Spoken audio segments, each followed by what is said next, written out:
On చేయి. Write about Bretton Woods agreement. Bretton Woods ఒప్పందం అనేది చాలా దేశాలు కలిసి చేసిన ఒక సమూహం. దాన్నే బ్రెటన్ వుడ్స్ అగ్రిమెంట్ అని అంటారు. ఓకేనమ్మా. The Bretton Wood agreement was signed in July 1944 at Bretton Woods in New Hampshire, USA. Bretton Woods agreement అంటే ఏంటి తెలుసమ్మా? దేశాలకి హెల్ప్ అవ్వడం అనమాట. సో ఫైనాన్షియల్ ప్రాబ్లమ్స్ తో దాన్ని బ్రెటన్ వుడ్స్ అగ్రిమెంట్ అంటారు.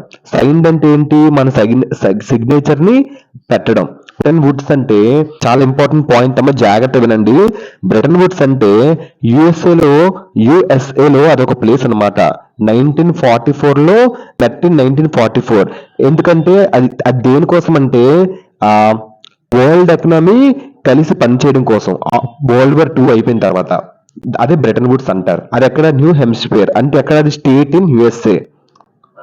ఈ పాయింట్ కి అర్థం ఏంటంటే అమ్మా, బ్రెటన్ వుడ్స్ ఒప్పందం అనేది చాలా దేశాలు కలిసి చేసిన ఒక సమూహం.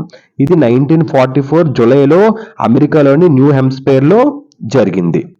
ఇది ఏంటంటే to preserve the global economic stability and full employment in the industrial world. ఇది ముఖ్య ఉద్దేశం ఏంటి తెలుసా? డబ్బు ఒక వ్యవస్థను కంట్రోల్ చేయడం మరియు యుద్ధం తర్వాత ఆర్థిక సమస్యలు రాకుండా చూడడం కోసం అన్నమాట. అర్థమైందమ్మా? దానికోసం అన్నమాట. ప్రెజర్వ్ అంటే ప్రొటెక్ట్ చేయడం. ఇండస్ట్రియల్ వరల్డ్ అంటే ఏంటమ్మా? So group of highly developed countries.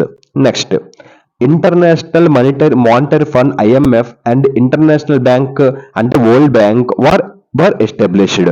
So ఏంటి ఎస్టాబ్లిష్ చేశారు? బ్రెటన్ వుడ్స్ అగ్రిమెంట్ లోని ఇంటర్నేషనల్ మానిటరీ ఫండ్ ఐఎంఎఫ్ అంటే ఏంటి? కంట్రీస్ కి హెల్ప్ చేయడం. వాళ్ళు ఫైనాన్షియల్ ప్రాబ్లమ్స్ ఉంటే. అదొకటి. International bank world bank. So world bank అంటే తెలుసు కదా, ఇది కూడా అంతే. సపోర్ట్ చేసుకోవడం అండ్ డెవలప్మెంట్ కి సపోర్ట్ చేసుకోవడం.